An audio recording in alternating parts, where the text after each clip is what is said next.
describe him to me.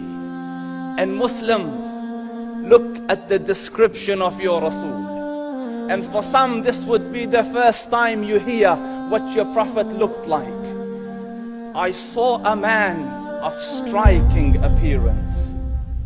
ظاهر الوضاء أبلج الوجه, radiant face, حسن الخلق, beautifully created.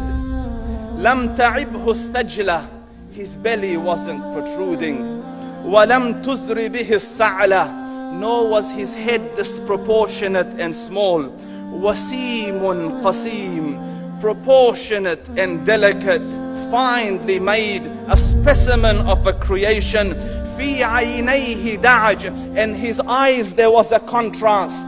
The dark was immensely dark, the white was excessively white.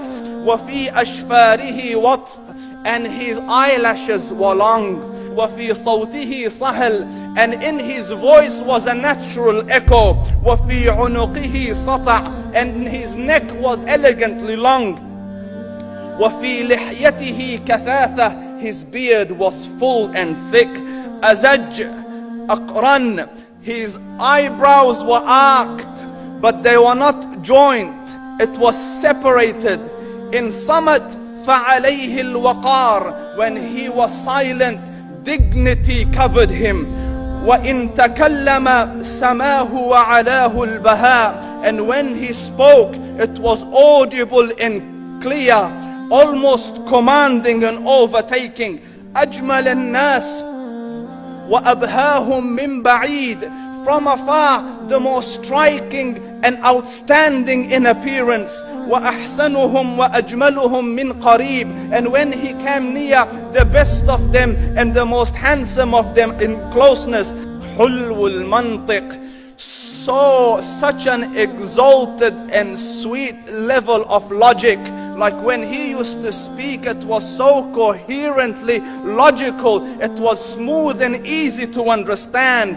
فصل لا نزر ولا هذر, he was to the point, not excessive nor too short. كأن منطقه خرزات نظم يتحدرن, his logic, his utterances, his words were like jewels coming out of a necklace, calculated, polished, one after the other, it would flow magically. ربعة, he was medium in height. Your eye didn't have to strain to look up at him, nor was it tedious to look down at him. He was a comfortable sight to look at. له رفقاء يحفون به, he had friends, the people that were with him, they were working around him to try to serve and protect him. إن قال سمعوا لقوله, when he used to say something, they used to hearken to what he used to say. وإن أمر تبادروا إلى أمره, when he commanded, they used to compete to fulfill the command. This is Muhammad Rasulullah. This is Muhammad Rasulullah. Anas ibn Malik says, he says, I came out one night, I came out one night, it was the full moon night.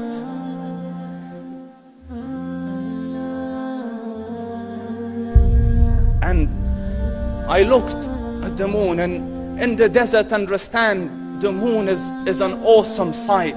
It is smooth, it is radiant, it is clear, it is gentle compared to the scorching sun at which they are used to. So the moon was the epitome of beauty. So he says, I came out at a full moon night and I looked at the moon and I saw it, beautiful, handsome. So I said, let me go see if the moon is more handsome or my Prophet is more handsome. Let me see if that is more beautiful or the Prophet is more beautiful. So I went and I saw him standing afar. So I looked at his face and I looked at the moon, and I looked at his face and I looked at the moon, and I looked at his face and I looked at the moon, and he said, Wallahi, he was more handsome than the moon in its entirety. That is just the look of your Rasul. Aisha radiyallahu anha says, I was sewing with the needle, my needle dropped in the dark, I couldn't find it. I said, Ya Rasul, I can't find it. He moved his face close, and I swear, out of the radiance of his face, I found my needle. And the Prophet sallallahu alaihi wasallam was mind-bogglingly handsome, but his handsomeness was covered with waqar and jalal and haiba. The Sahaba say, when we used to sit at his feet, two feelings conflicting would come on the heart. The first one, you wanted to look at him. You wanted to behold the majesty of his face. And when you wanted to look up, shyness used to overtake you, so you used to look down.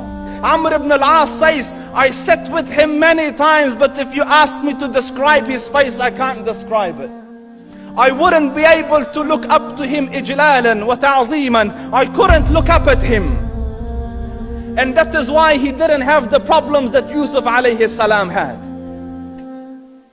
Because it was difficult to penetrate the awe and the splendor of the Rasul.